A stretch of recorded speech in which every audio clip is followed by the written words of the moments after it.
हर गांव में कुछ किस्से मशहूर होते हैं, पर हमारे गांव की ये कहानी सबसे अलग थी। गांव से थोड़ी दूरी पर एक पुरानी जर्जर हवेली थी, जिसे लोग भूतिया हवेली कहते थे। रात के अंधेरे में हवेली से अजीब अजीब आवाजें आती थीं, कभी किसी का हंसना तो कभी किसी का चिल्लाना। लोग कहते थे कि इस हवेली में पिछले कई सालों से एक आत्मा भटक रही है। एक दिन गांव के 4 दोस्त राकेश, सूरज, अनिल और सीमा ने हवेली का रहस्य जानने की ठानी। चलो देखते हैं क्या सच में इस हवेली में कुछ है या लोग यूं ही डरते हैं। सूरज ने कहा।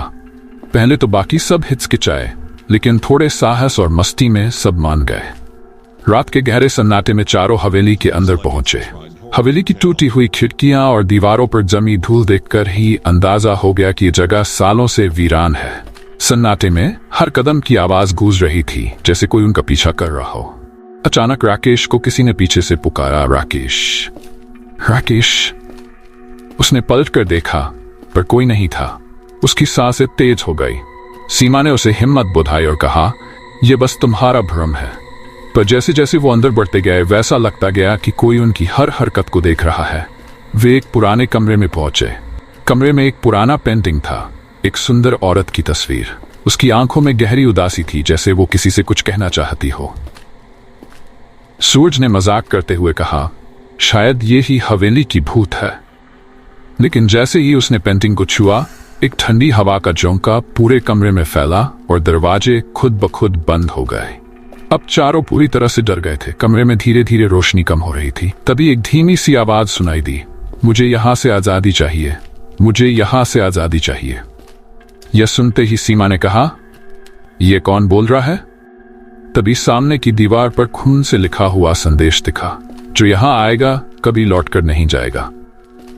चारों दोस्तों ने भागने की कोशिश की, लेकिन दरवाजे फिर से बंद हो गए। उनकी चीखें हवेली की गूंज में खो गई और फिर कभी किसी ने उन दोस्तों को देखा नहीं। कहानी का रहस्य लोगों ने फिर कभी हवेली की ओर जाने की हिम्मत नहीं की। कहते हैं उन चारों दोस्तों की आत्माएं अब हवेली में कैद हैं और हर रात उनकी आवाजें हवेली से सुनाई देती हैं। अगले कुछ सालों तक गांव के लोग उस हवेली से दूर ही रहते थे।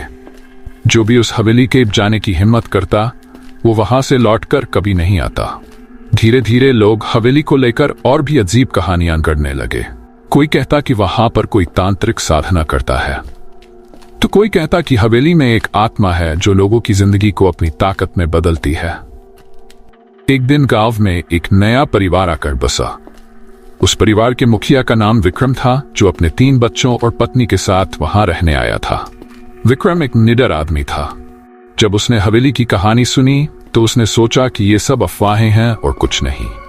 उसकी जिज्ञासा हवेली के रहस्य को जानने की ओर बढ़ने लगी। रात का समय था। विक्रम ने तय किया कि वह खुद उस हवेली में जाकर सच्चाई का पता लगाएगा।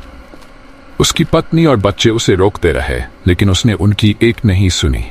वह अपनी एक छोटी सी टॉर्च लेकर अकेले हवेली की ओर निकल पड़ा। हवेली के पास पहुंचते ही उसे अजीब सी ठंड महसूस होने लगी। हवेली की जर्जर हालत देखकर भी वह हिम्मत नहीं हारा और अंदर घुस गया। अंदर घुसते ही उसे कुछ आवाजें सुनाई दी, जैसे कोई खुसर पुसर कर रहा हो। उसका दिल तेजी से धड़कने लगा, पर उसने अपने कदमों को पीछे नहीं खींचा। वह धीरे धीरे हवेली के उस पुराने कमरे की तरफ बढ़ने लगा, जहां उस औरत की तस्वीर लगी थी। लेकिन इस बार वह तस्वीर वहां नहीं थी। उसकी जगह सिर्फ एक काले कपड़े का पर्दा था। जैसे ही उसने पर्दे को हटाया, दीवार पर 4 नाम लिखे हुए थे, राकेश, सूरज, अनिल और सीमा। विक्रम को अचानक याद आया कि ये वही 4 लोग थे जो सालों पहले इस हवेली में खो गए थे। तभी पीछे से किसी ने उसका कंधा छुआ।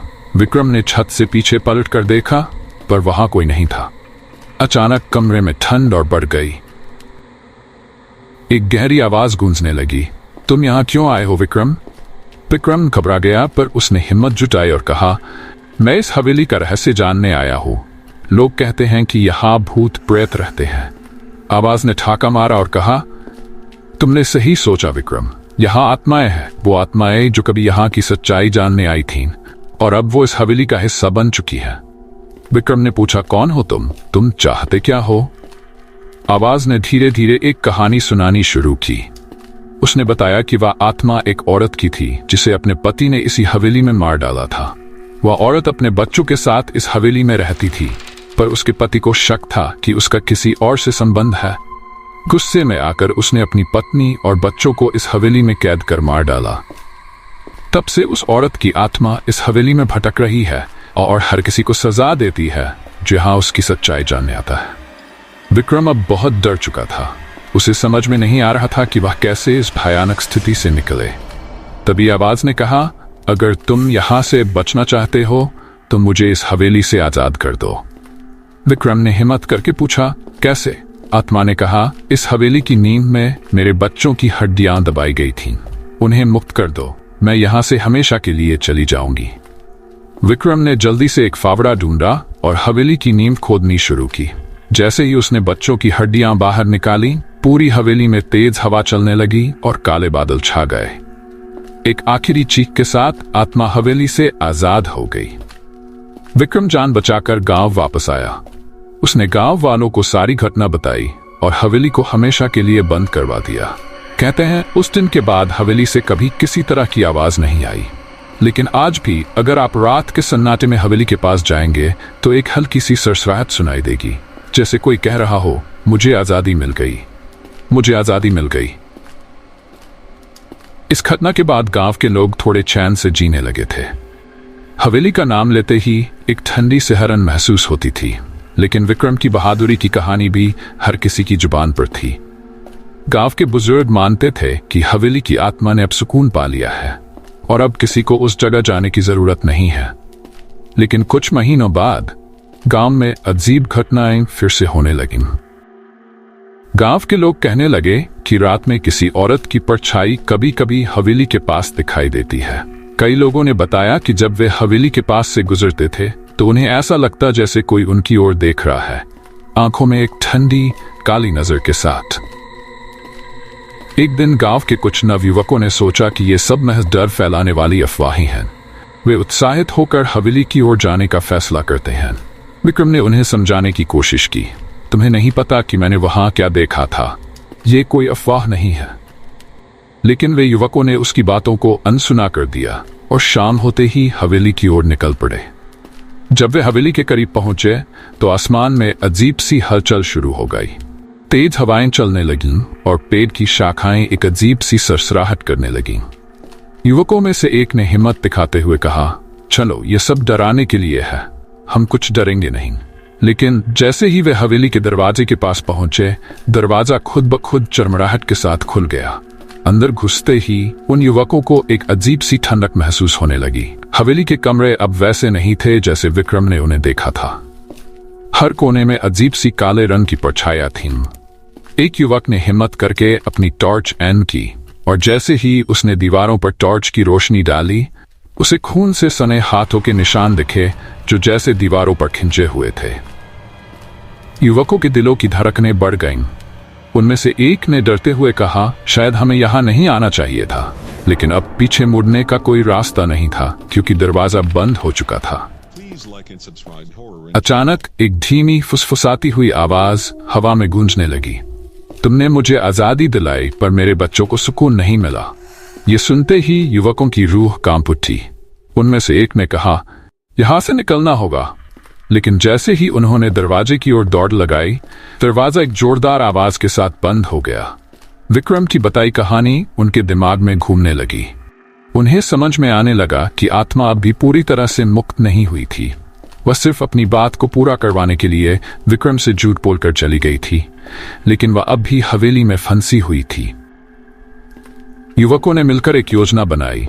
उन्होंने हवेली के हर कमरे को खोजना शुरू किया और तभी एक पुराने बड़े से लकड़ी के बक्से पर उनकी नजर पड़ी। बक्से पर खून से लिखा था, मुझे मुक्ति दो। कांपते हाथों से उन्होंने बक्से का ढक्कन उठाया। अंदर कुछ छोटे बच्चों की पुराने कपड़ों में लिपटी हड्डियां थीं। युवकों के होश उड़ गए। तभी एक तेज चीख सुनाई दी और एक धुंधली काली परछाई उनके सामने आ खड़ी हुई। उस परछाई ने एक दर्द भरी चीख के साथ कहा, तुम मुझे छोड़कर नहीं जा सकते। युवक किसी तरह हिम्मत करके बक्से के अंदर की हड्डियों को बाहर निकाले और उन्हें हवेली के बाहर जाकर दफनाने का फैसला किया। जैसे ही उन्होंने बच्चों की हड्डियों को मिट्टी में दफनाना शुरू किया, हवा एकदम शांत हो गई। अचानक एक कोमल सी हवा का झोंका आया और दूर से एक हल्की सी आवाज आई। अब हमें सुकून मिल गया है। युवक अपने घर लौट आए और इस घटना के बारे में किसी को कुछ नहीं बताया। हवेली को अब हमेशा के लिए बंद करवा दिया गया। लोग कहते हैं कि अब उस हवेली से किसी तरह की आवाज नहीं आती, पर रात के अंधेरे में कभी कभी हवेली के बाहर सफेद कपड़ों में एक औरत की परछाई देखी जाती है, जो शायद अपने खोए हुए बच्चों को अब भी ढूंढ रही है। क्या आप भी उस हवेली में जाने की हिम्मत करेंगे?